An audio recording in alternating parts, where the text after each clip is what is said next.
শিক্ষার্থী বন্ধুরা কেমন আছো তোমরা? আজকে তোমাদের ক্লাস 2 2024 সালের গণিত বইয়ের পৃষ্ঠা 54তে যে খালি ঘর ছিল সেখান থেকে 9 আর 10 নম্বরে যে দুইটি ভিন্ন রকমের খালি ঘর ছিল সেটি আমি গত ভিডিওয় দেখাই নাই। আজকে তোমাদের এই দুইটা অঙ্ক করে দেখাবো। এটি একটু ভিন্ন, আর বাকি যে অঙ্কগুলো আছে সেগুলো একই প্যাটার্নের, যেটা আমি গত ভিডিওয় করে দেখিয়েছি। তো এবার আসি। তো এখানে দেখতে পাচ্ছ তিনটা সংখ্যা রয়েছে, কিন্তু অন্য কোনো আর আগের যে খালি গ্রুপ ছিল সেগুলো কিন্তু দুইটা সংখ্যা ছিল না, এখানে একটা সংখ্যা ছিল মাথায় সমান সমান একটা, কিন্তু এখানে দুইটা সংখ্যা রয়েছে। এরকম যদি থাকে তাহলে প্রথমে তোমাদের এই দুইটা সংখ্যার ভিতরে যা করতে বলছে সেটাই করে নিতে হবে। তো এখানে যোগ করতে বলছে, তাহলে যোগ করবা 12 আর 9, তাহলে এখানে পাশ থেকে যোগ করে আনতে পারো 12 যোগ 9, তাহলে গুণে যেতে হবে, কত হয় 21। তো যোগ করা হয়ে গেল।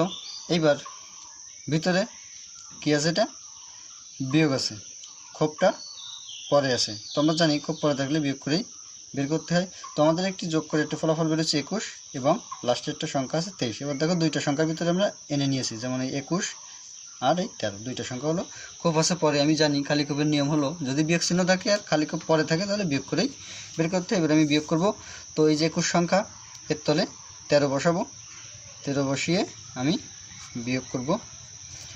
তো এবার 13 থেকে 21 পর্যন্ত সরাসরি গুণে যাব বন্ধুরা। 13 পদে 14, 15, 16, 17, 18, 19, 20, 21, 8, তাহলে এখানে উত্তর হবে 8। আশা করি বুঝতে পারছো। পরবর্তী অঙ্কটা একই রকম, এখানে যোগ করতে বলছে, তো আগে এই দুইটা যোগ করে একটা সংখ্যায় আমরা নিয়ে আসবো। তো এটা যোগ করলে হয় কত বন্ধুরা? 30। এইটাই হলো মেইন কাজ, এই দুইটা যোগ করে এখানে 30। এবার ভিতরে বিয়োগ চিহ্ন আছে, খুব পরে আছে, খুব পরে থাকলেই বিয়োগ করে বের করতে হয়। তো বিয়োগ করব, তো 30 আর 23, পাশ থেকে যদি আমি বিয়োগ করে নিয়ে আসি 30, 23, তো বিয়োগ করো। 23-এর পর থেকে 30 পর্যন্ত গুণে গেলে বন্ধুরা কত করা হয়? 24, 25, 26, 27, 28, 29, 30, 7। তো এখানে উত্তর হবে 7। তো আশা করি বুঝতে পারছো খালি ঘরের অঙ্ক কীভাবে এই দুইটি সমাধান করবে। তো আজকের ভিডিও পর্যন্ত, ভালো থাকো তোমরা।